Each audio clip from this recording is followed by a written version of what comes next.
I wanted to keep you up to date on the peace process and what's going on in the Middle East. It's been some bad news, a setback reported by Honest Reporting, which is a publication that I get usually every day.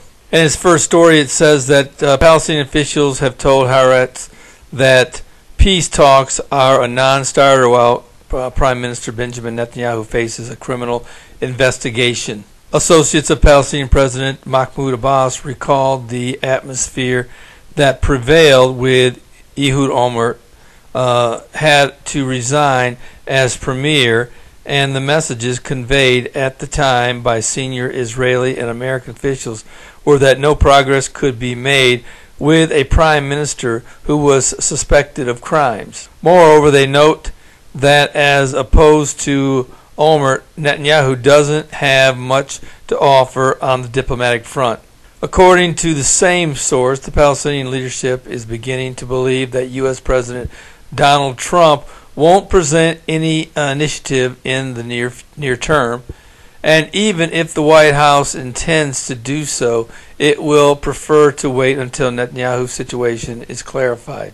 If the investigations lead to Netanyahu being replaced or to new elections, the Palestinians say everything will have to be reevaluated.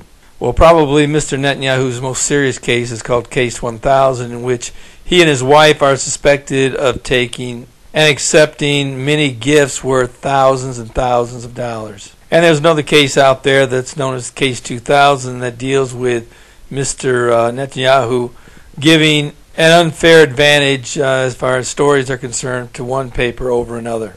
And of course, Mr. Netanyahu, he denies any wrongdoing on his part. And though police have been investigating for months, pressure on Netanyahu has risen in recent days as his former chief of staff has turned state's evidence.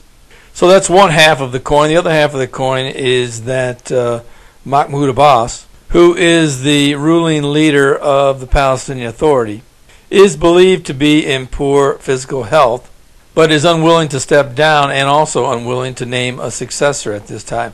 But all the candidates that could possibly take his place, it's believed that they are even more sinister than himself. In other words, they're more engrossed in keeping the terrorist link alive.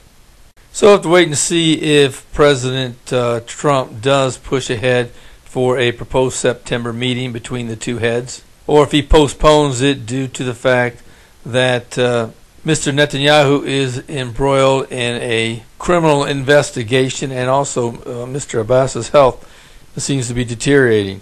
So right now, even though things are happening and taking place behind the scenes, it looks as though neither side is ready to push forward because external problems of their own.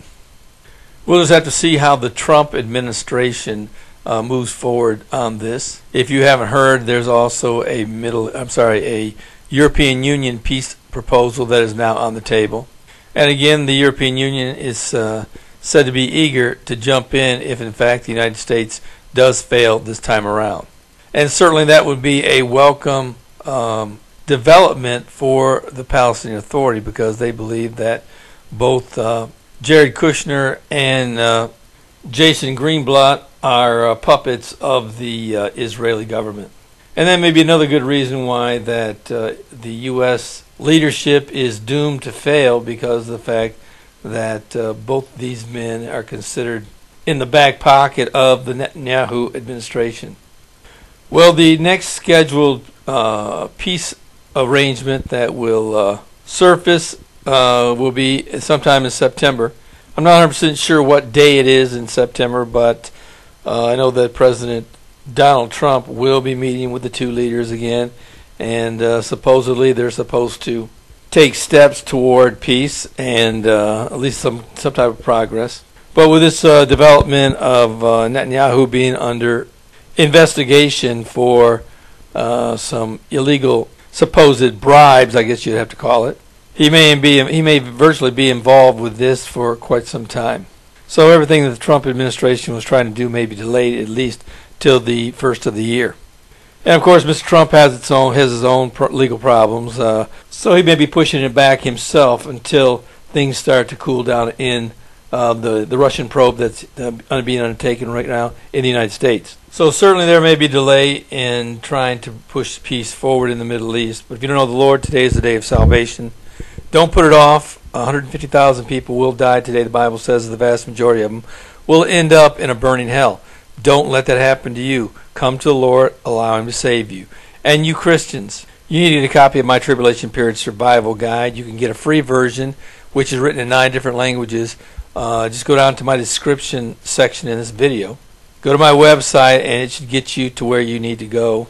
And take a look at it and get a copy of it to your lost loved one. If you'd rather have a paperback version that you can actually hand to your lost loved one, that would probably be the best way to go. Of course, that does cost money, but go down to the description section, and you should be able to follow the links again to get to my website, and it will tell you how to get to the place where you can purchase it. Well, this is Terry Malone with the Calvary Prophecy Report.